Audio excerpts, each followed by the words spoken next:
Hello दोस्तों, नमस्कार। मैं हूं रोहतास दिया और आप देख रहे हैं जिक्सना स्टडी पॉइंट।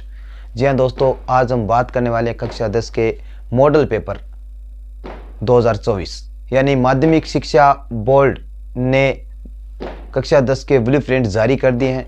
तो उसके अंदर हम बात करने वाले हैं सामाजिक मॉडल पेपर के बारे में, किस प्रकार से मॉडल पेपर आने वाले हैं और कितने समय में इसको पेपर को हम हल करेंगे, किस प्रकार से प्रश्न पूछे जाएंगे और उस कैसा तरीका रहेगा प्रश्न पूछने का, कैसी सीमा रहेगी, उसके बारे में हम बात करेंगे। सबसे पहले इस पेपर के अंदर हमें लिखा होगा कि आपको ध्यान रखना है ये पेपर जो होने वाला है वो 3 घंटे 15 मिनट का रहेगा। ध्यान रखना दोस्तों कि 3 मिनट 15 मिनट का ये पेपर रहने वाला है। और सामाजिक के पेपर की बात हो रही है कक्षा 10 की, तो इसके लिए विद्यार्थियों के लिए कुछ निर्देश दिए गए हैं और उनको हम ध्यान से पहले पढ़ना होगा परीक्षा यानी पेपर शुरू करने से पहले। 1 नंबर पर लिखा है कि परीक्षार्थी है सर्वप्रथम अपने प्रश्न पत्र पर नामांकन अनिवार्य लिखें। अपने रोल नंबर को प्रश्न पत्र पर लिखना जरूरी है। दूसरा प्रश्न है यानी दूसरा जो टॉपिक रहता है, दूसरा पॉइंट है, उसमें लिखा है कि सभी प्रश्न करना अनिवार्य है। यानी दूसरा जो पॉइंट लिखा है इसके अंदर कि सभी प्रश्न करने अनिवार्य हैं, जरूरी है। तीसरा पॉइंट है कि प्रत्येक प्रश्न का उत्तर दी गई उत्तर पुस्तिका में लिखें। आपको जो पुस्तिका दी जाएगी बोर्ड द्वारा और उसमें आपको क्या करना है, उत्तरों को लिखना है। ठीक है, अपने जो आंसर रहते हैं क्वेश्चन के वो आपको इसमें लिखने हैं। और महत्वपूर्ण पॉइंट रहेगा ये चौथा कि जिन प्रश्नों में आंतरिक खंड है, जिन प्रश्नों के आंतरिक खंड है उन सभी के उत्तर एक ही साथ लिखें। आप कई बार गलती कर देते हैं कि आपको जो प्रश्न आता है वो एक साइड में लिख देते हैं और फिर वो प्रश्न मान लो कि अधूरा रह जाता है आधा, या आप समझे कि आपको पूरा प्रश्न नहीं आ रहा है उसका उत्तर, और आप क्या करते हैं कि आधा यहाँ लिख देते हैं, अगला जो बाकी का जो शेष भाग है वो अगले पेज पर लिख देते हैं। तो ऐसा नहीं करना है। आपको क्या करना है, उत्तर आता है वो एक ही जगह पर लिखना है, न कि उसके अलग अलग भाग अलग अलग पेज पर लिखें। तो उससे क्या है, आपके नंबर कट सकते हैं। 5 नंबर जो पॉइंट है वो है कि प्रश्न का उत्तर लिखने से पूर्व आपको क्या करना है, प्रश्न का क्रमांक लिखना है। बहुत सारे छात्र ये गलती करते हैं कि वो उत्तर तो लिख देते हैं लेकिन उत्तर किसका दे रहे हैं, कौन से प्रश्न संख्या का दे रहे हैं वो नहीं लिख पाते हैं। तो खास तौर से उन बच्चों को मैं बोलना चाहूँगा कि ये जब गलती कर रहे हो ये गलतियाँ मत करें, आपके नंबर कट सकते हैं। तो ये तो अपना जो निर्देश है छात्र हित के लिए और वो बोर्ड द्वारा दिए गए प्रश्न पेपर पर अपने को देखने को मिलेंगे। ये सामाजिक का जो प्रश्न पेपर रहेगा वो 3 घंटे 15 मिनट का रहेगा, ये आपको ध्यान में रखना है। तो ब्लूप्रिंट किस प्रकार से जारी किया है माध्यमिक बोर्ड ने वो हम देखते हैं। पहले हमें ध्यान से देखना है कि हम कौन से भाग का हम उत्तर दे रहे हैं। तो आपके सामने खंड ए का क्या है, हम उत्तर देने वाले हैं। पहला प्रश्न किस प्रकार से रहेगा, वस्तुनिष्ठ का मतलब होता है आप एबेसेद बोल सकते हो, न्यू टाइप जैसे प्रश्न आपको देखने को मिलेगा। पहला जो प्रश्न है हमारे सामने कि प्रथम विश्व युद्ध की शुरुआत कब हुई। इन 4 ऑप्शनों में से आप देख के बताओ 1914, 1918, 1929 और 1939। सही आंसर क्या रहेगा आपको पता है तो आप सही आंसर का उत्तर दे दोगे। दूसरा जो प्रश्न रहेगा हमारा सामने कि बारदौली सत्याग्रह का नेतृत्व किसने किया। तो ए में महात्मा गांधी है और ब में सरदार वल्लभ भाई पटेल और स के अंदर भगत सिंह और द के अंदर डॉक्टर राजेंद्र प्रसाद। इसका आंसर आपको पता है तो आप इसका दे देंगे। तो इसका आंसर क्या रहेगा आपको पता है तो बताना, नहीं पता तो मैं बता देता हूँ, सरदार वल्लभ भाई पटेल। अब तीसरा, पहले प्रश्न की बात करें उसका तीसरा भाग है कि भाप के ईंधन से संबंधित कौन है। तो आपको बताना है जेम्स वाट के आविष्कार का मार्ग बना था ये भाप के इंजन। तो इसमें ए में है जेम्स वाट, ब में जेम्स हरगिव्स और माइकल वुफ्स और अर्थु। इसका सही उत्तर क्या होगा, जेम्स वाट रहेगा। और इसका चौथा जो प्रश्न है 1780 में प्रकाशित बंगाल गजट पत्रिका थी, ये आपको पता होना चाहिए, दैनिक थी। ब में साप्ताहिक और स के अंदर मासिक और द के अंदर वार्षिक है। तो आपको इसका सही उत्तर क्या लगता है, इसका सही उत्तर होगा साप्ताहिक। इसी का हम 5वें प्रश्न की बात करें कि भारत के क्षेत्रफल का कितने प्रतिशत भाग पठारी क्षेत्र के अंतर्गत आता है। 43 ए के अंदर है, ब के अंदर 27 है और स के अंदर 30 और द के अंदर 9%। तो इसका सही आंसर क्या होगा, 27% क्या है। भारत के क्षेत्रफल की हम बात करेंगे उसमें 27% पठारी क्षेत्र आता है। ठीक है, आंसर आप लिख सकते हो। सरिस्का बांध सरिस्का बांध रिजर्व स्थित कहाँ पर है? आपको पता होना चाहिए। सरिस्का बांध राजस्थान के अंदर है, तो ए के अंदर गुजरात, ब के अंदर मध्य प्रदेश और स के अंदर राजस्थान और द के अंदर असम। तो इसका सही आंसर क्या होगा? असम होगा। अगला जो प्रश्न है, यानी भारत का चीनी के उत्पादन में विश्व में स्थान है, पहला, दूसरा और तीसरा और चौथा। आपको पता है कि ब्राजील के बाद भारत का दूसरा स्थान आता है चीनी के उत्पादन में। इसका सही उत्तर क्या होगा? दूसरा। अगला जो प्रश्न है कि निम्नलिखित में से जल परिवहन का प्रकार है, सड़क परिवहन और रेल परिवहन, पाइपलाइन और द के अंदर समुद्री मार्ग या समुद्री परिवहन। आप इसका सही आंसर क्या दोगे? समुद्री परिवहन क्या है? जल परिवहन का प्रकार माना जाता है। ठीक है, अब इसका 9वां जो प्रश्न है, सिंहली किस देश की राजभाषा थी? आपने पढ़ा है सिंहली, बेल्जियम, तमिल, ये आपने पढ़ के आए हो। आपको ध्यान होना चाहिए कि बेल्जियम में ए के अंदर बेल्जियम, ब के अंदर श्रीलंका और स के अंदर नीदरलैंड और द के अंदर नेपाल है। तो आपको क्या दिख रहा है? इसका उत्तर श्रीलंका। ठीक है, सही उत्तर क्या होगा? श्रीलंका। संविधान की 8वीं अनुसूची में दर्ज भाषाओं की संख्या कितनी है? आपको पता है ए के अंदर 21, ब के अंदर 20, स के अंदर 22 और द के अंदर 24। तो इसका सही आंसर क्या होगा? 22 होगा। ठीक है, अब अगला प्रश्न है कि 2011 की जनगणना के अनुसार भारत का लिंगानुपात क्या होता है? पहले हमें इसकी परिभाषा आप कमेंट में लिख के बताएं। ए के अंदर 929 और ब के अंदर 943, स के अंदर 919 और द के अंदर 939। इसका सही आंसर होगा 943। भारत का 2011 की जनगणना के अनुसार लिंगानुपात है, यानी लिंगानुपात का अर्थ होता है कि 1000 पुरुषों के पीछे महिलाओं की संख्या क्या कहलाती है? लिंगानुपात कहलाती है। अगला जो प्रश्न है, निम्न में से कौन बहुजन समाज पार्टी का संस्थापक? बहुजन समाज पार्टी का संस्थापक कौन था? उसका आप नाम लिखोगे। इसमें आता है कांशीराम, ब के अंदर साहू महाराज, BR अम्बेडकर, ज्योतिराव फुले। इसका सही आंसर क्या होगा? कांशीराम होगा। ठीक है, कांशीराम। और अब बात करते हैं अगले प्रश्न की। अगला प्रश्न आता है कि एक वस्तु का अधिकांश प्राकृतिक प्रक्रियाओं से उत्पादन की क्षेत्र की गतिविधि है। तो आपको याद रखना है कि ये किस प्रकार की गतिविधि, किस प्रकार का कार्य क्षेत्र आता है? प्राथमिक, द्वितीय, तृतीयक, उपयुक्त सभी। आपको इसका उत्तर मालूम है तो आप इसका उत्तर कर दोगे। तो प्राथमिक इसका सही उत्तर रहेगा। अगला प्रश्न है कि ऋण के औपचारिक स्रोतों में शामिल नहीं है।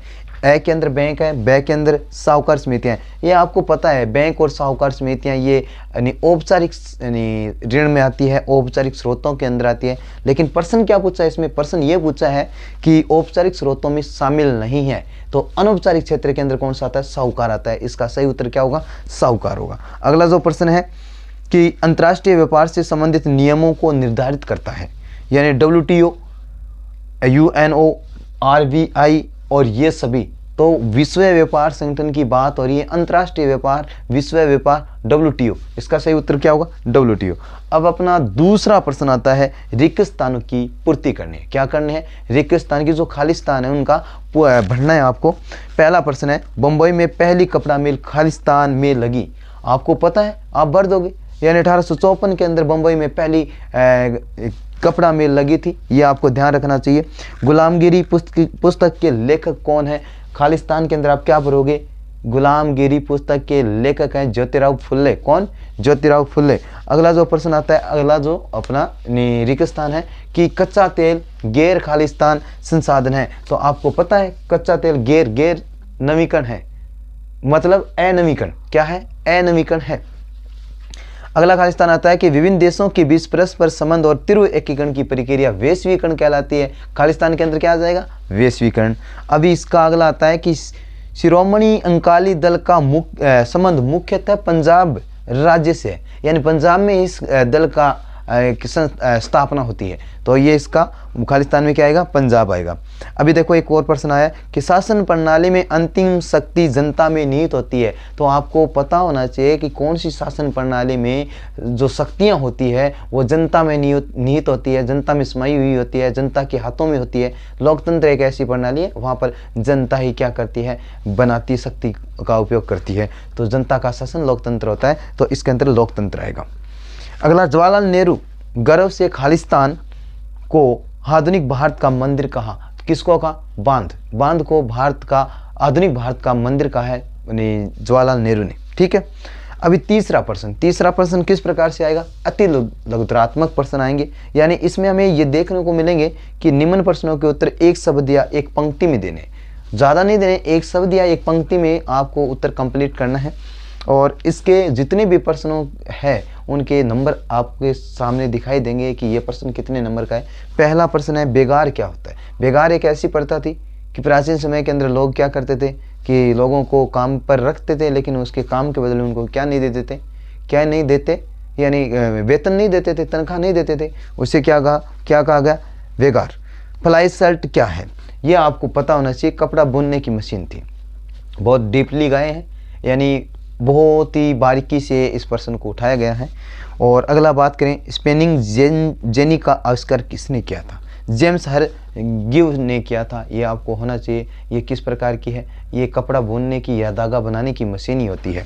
ठीक है, अगला प्रश्न आता है कि सरकार के विभिन्न अंगों के नाम बताइए। सरकार के 3 ही अंग होते हैं, कार्यपालिका, विधायिका, न्यायपालिका। ठीक है, अब अगला प्रश्न आता है, वर्ण व्यवस्था से आप क्या समझते हैं? प्राचीन समय के अंदर क्या होता था कि भारत के अंदर जो काम होता था, काम के आधार पर उनकी जातियां या उनकी पहचान की गई थी, वही क्या है? वर्ण व्यवस्था है।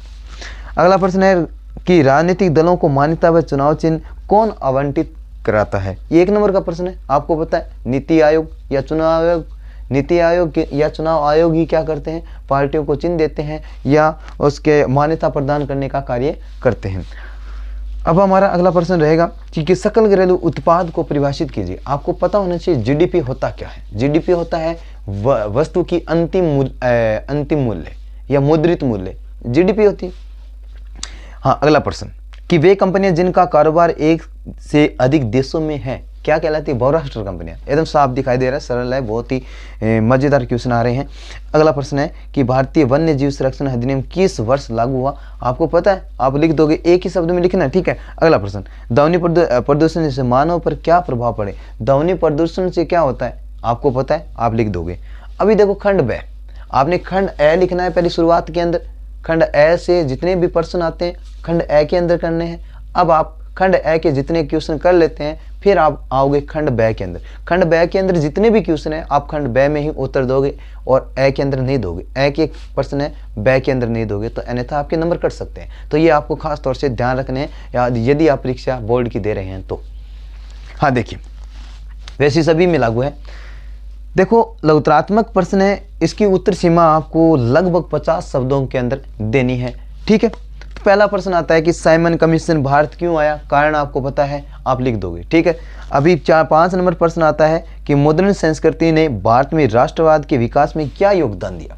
कि मुद्रण संस्कृति ने भारत में राष्ट्रवाद के विकास में क्या योगदान दिया? ये प्रश्न 2 नंबर का आएगा। ठीक है, अगला प्रश्न है, कोई एक बिंदु लिखना है आपको। ठीक है, और अगला प्रश्न है कि सत्ता की साझेदारी क्यों जरूरी है? कोई 2 तर्क देने, दोनों तर्क 2 नंबर के, एक तर्क 1 नंबर का, आप 2 तर्क दोगे तो 2 नंबर आपको मिल जाएंगे।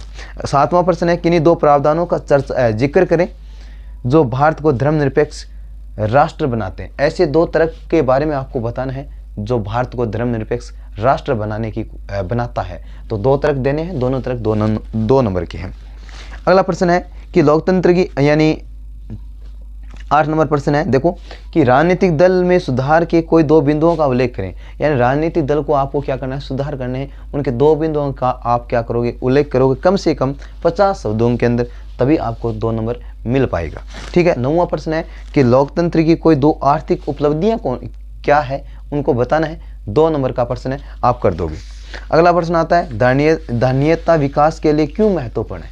धारणीयता विकास के लिए क्यों महत्वपूर्ण है और बता दोगे। 2 नंबर का प्रश्न रहेगा। विदेशी व्यापार के उदारीकरण से आप क्या समझते हैं? यह भी प्रश्न 2 नंबर का रहेगा। अगला प्रश्न है, उपभोक्ता सुरक्षा अधिनियम 1986 के निर्माण की जरूरत क्यों पड़ी? उपभोक्ता सुरक्षा अधिनियम क्यों बनाना पड़ा, उसका कारण बताना है। 2 नंबर का प्रश्न रहेगा। प्रश्न नंबर 13 में लिखा है कि पहाड़ी क्षेत्रों में मृदा अपरदन की रोकथाम के लिए क्या कदम उठाने चाहिए? यानी पहाड़ी क्षेत्र में मृदा अपरदन की रोकथाम के लिए क्या कदम उठाने चाहिए? तो 2 नंबर का प्रश्न आप बता दोगे। अब 14 नंबर प्रश्न आता है कि नर्मदा बचाओ आंदोलन के कोई 2 लक्ष्य बताने हैं आपको। ठीक है, वो भी आप बता दोगे। अब 15 नंबर प्रश्न है कि उत्तरी मैदान में रेल परिवहन का विकास एवं विस्तार अधिक एवं हिमालय पर्वतीय क्षेत्र में कम हुआ है? कारण बताइए, क्या कारण रहे हैं कि जो हिमालय पर्वतीय क्षेत्र है वहाँ पर रेल मार्ग या रेल परिवहन का विकास बहुत कम हुआ है, जबकि उत्तरी मैदान के अंदर बहुत ज़्यादा विस्तार हुआ है रेल मार्ग का? इसके पीछे क्या कारण है आप बता दोगे। अब आते हैं खंड सह के अंदर। खंड सह के अंदर दिए दीर्घ उत्तरीय प्रश्न, बहुत बड़े प्रश्न लिखने हैं। कम से कम आप इन प्रश्नों के उत्तरों की सीमा रखोगे 100 शब्द। कितने? 100 शब्द। तो 16 नंबर प्रश्न आता है कि चाय की खेती के लिए उपयुक्त भौगोलिक परिस्थितियों का क्या करोगे? आप वर्णन करोगे, और इसका एक आपको यानी या बोले एक सहायक प्रश्न भी मिलेगा। यदि ये प्रश्न आपको नहीं आता है तो इसके अथवा में एक प्रश्न और दिया जाएगा कि गहन जीविका कृषि को समझाते हुए उनकी प्रमुख समस्या को आपको बताना है कम से कम 100 शब्दों में। इन दोनों प्रश्नों में से यदि आपको एक प्रश्न आ रहा है, उन प्रश्न का आप खंड सह के अंदर उत्तर दोगे। क्या दोगे? खंड सह के अंदर उत्तर देने वाले हो। ठीक है, अब हम बात करें अगला 17 नंबर। 17 नंबर जो प्रश्न है उसके भी 2 भाग होने वाले, यानी आपको जो प्रश्न आ रहा है अच्छे तरीके से उसी प्रश्न का आपको एक उत्तर देना है। याद रखना, दोनों प्रश्नों के उत्तर मत देना, एक ही प्रश्न का उत्तर देना है। और उनके जो संख्या लिखी हुई है, क्रम संख्या, अंक संख्या, वो 3 नंबर रहेंगे। चाहे ऊपर वाला कर दो, चाहे वो नीचे वाला प्रश्न का उत्तर दे दो, लेकिन आपको 3 नंबर मिलने वाले हैं। यदि आपने दोनों प्रश्न कर दिए तो शायद आपको नहीं देगा। ठीक है, ये गलत है। 1929 की महामंदी को समझाते हुए इसके 2 कारणों का उल्लेख करने हैं। 2 कारण बताने हैं महामंदी के 1929 के। ठीक है, ये प्रश्न आपको यदि आता है तो आप इसका उत्तर दीजिए, यदि नहीं आता है तो नीचे जो प्रश्न लिखा है गिरमिटिया प्रथा का अर्थ स्पष्ट करते हुए अध्याय में दिए गए विवरणों के आधार पर उनके हालातों के बारे में बताइए। ठीक है, यदि ये प्रश्न आता है तो आप ये कर दीजिए। प्रश्न नंबर 18, संघीय व्यवस्था की प्रमुख विशेषताओं का वर्णन करें। यानी संघीय व्यवस्था की प्रमुख विशेषताओं का क्या करना है? वर्णन करना है।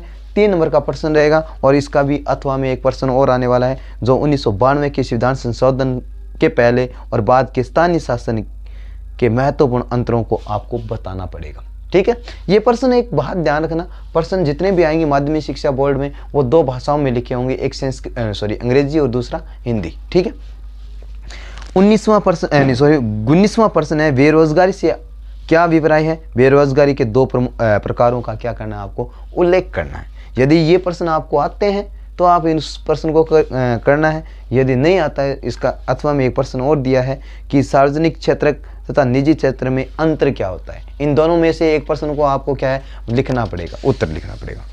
अब बात करते हैं सेक्शन नंबर डी यानी खंड नंबर ड कि निम्नात्मक प्रश्न के आपको क्या करना है, इसका उत्तर क्या देना है? निबंधों के रूप में देने। कम से कम इन प्रश्नों की उत्तर सीमा की बात करेंगे तो 200 से 250 के मध्य होनी चाहिए। ठीक है, और पहला यानी 20 नंबर जो क्वेश्चन है प्रश्न पत्र का कि निम्नलिखित पर टिप्पणी लिखनी है। वस्तु विनिमय के दोष क्या है, और दूसरा है मुद्रा के कार्य। ये दोनों के आपको इसके ऊपर आपको क्या करनी पड़ेगी? टिप्पणी लिखनी पड़ेगी। अब बात करें इसके अथवा में एक और प्रश्न है। ये दोनों प्रश्न यानी दोनों टॉपिक नहीं आ रहे हैं, दोनों पर टिप्पणी आपको यदि नहीं आ रही है तो नीचे वाला प्रश्न आप कर सकते हो कि साख से आप क्या समझते हैं? भारत में औपचारिक क्षेत्र में साख की संक्षेप व्याख्या कीजिए। और 21वां जो प्रश्न है वो है फ्रांसीसी क्रांति के पश्चात फ्रांस में आए बदलावों का विस्तार से वर्णन करें। ठीक है, और इसका अथवा में रहेगा कि ब्रिटेन में राष्ट्रवाद का इतिहास शेष यूरोप की तुलना में किस प्रकार भिन्न था, वर्णन कीजिए। क्या करना है? वर्णन करना है। इन दोनों प्रश्नों में से एक प्रश्न। 22 नंबर प्रश्न देखिए, प्रश्न का उत्तर दिए गए मानचित्र में दर्शाने। जो प्रश्न दिए गए हैं उनको क्या करना है? मानचित्र के अंदर दर्शाने होंगे। वो मानचित्र किस प्रकार का रहेगा वो भी प्रश्न के अंदर दिया गया है कि दिए गए भारत के रेखा मानचित्र में। ये तो बात आपको मालूम पड़ गई कि मानचित्र कौन सा है, विश्व का है या भारत का है या राजस्थान का। आपको दिया गया है मानचित्र भारत का। उस भारत के अंदर उस भारत के मानचित्र में आपको कोयले खदानों को अंकित करना है। सिंगरौली, रानीगंज, सिंगरेनी, नेवेली, ये 4 ऐसे क्षेत्र हैं जिनको आपको दर्शाने हैं। ये चारों क्षेत्र किसके हैं? कोयले के। ठीक है, इसके अथवा में एक और प्रश्न आएगा कि दिए गए भारत के रेखा मानचित्र में निम्नलिखित आणविक ऊर्जा संयंत्रों को अंकित कीजिए। ए के अंदर नरोरा, ब के अंदर रावतवाटा, स के अंदर कल्पकम और द के अंदर है तारापुरा। ये जो प्रश्न पत्र है ये सामाजिक के माध्यमिक शिक्षा बोर्ड द्वारा जारी किया गया मॉडल पेपर है कक्षा 10 के लिए। और मॉडल पेपर की जब बात की जा रही है तो ये परीक्षा यानी 2024 के लिए महत्वपूर्ण प्रश्न है। इनमें से प्रश्न यदि कोई प्रश्न नहीं आ रहा है कमेंट के अंदर आप जरूर बताओगे, उसका हल हम अगले वीडियो के अंदर देखेंगे। तब तक के लिए जय हिंद जय भारत।